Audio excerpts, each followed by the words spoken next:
السلام عليكم الإخوة والأخوات الأحرار، تحياتي للجميع ومرحبا بالجميع. جريمة في حق الشعب المغربي من جديد برعاية النظام الخبيث. شفتوا يوم أمس تم هجوم الأفارقة على سكان درب ميلان وتكسير سيارة مواطنين المغاربة وتكسير أيضا حتى نوافذ المسجد.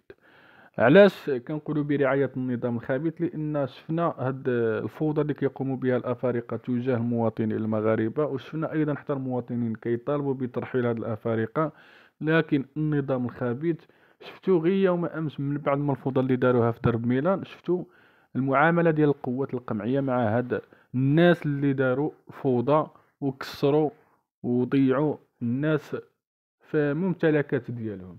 يعني كانت معاملة كأنهم ما دايرين حتى شي حاجة، وفي حين كنشوفوا معاملات هاد القوات القمعية فاش كيخرجوا المغاربة في مظاهرات أو لا كيخرجوا في متطلبات باغيين شي حقوق، كتشوفوا الجهات القمعية كيفاش كتعامل مع الشعب المغربي. فالخوت دائما كنقول لكم بأن راه هاد الأفارقة دخلاء برعاية هذا النظام الخبيث. محمد السادس هو اللي جاب، ومحمد السادس هو اللي كيعطي الأوامر باش ما يقمعوهمش، باش ما يرحلوهمش، وباش بزاف ديال الحوايج. فالخوت كيف ما كتعرفوا الحل باش ما يبقاش هاد المشاكل وهاد المعاناة عند الشعب المغربي، راه كتعرفوا بأن النظام دائما هو عنده يد في هاد المشاكل اللي كيعيشها الشعب المغربي.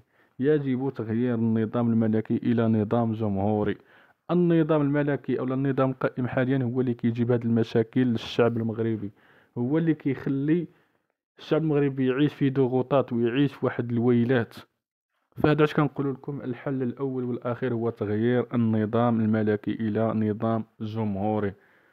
فهانتوما كتشوفوا ناس دارت الفوضى، كسرات ورزات الناس يعني ضيعت الناس، هناك خسائر مادية، والقوات القمعية خارجة كأن هاد الناس ما داروا حتى شي حاجة.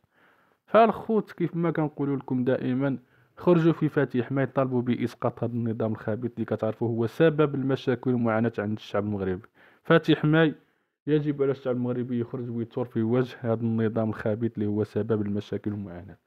هذا ما كان الخوت، ضربوا اللايك وبارطاجيو، لأول مرة كيشوف القناة يشترك في القناة، ومرحبا بالجميع.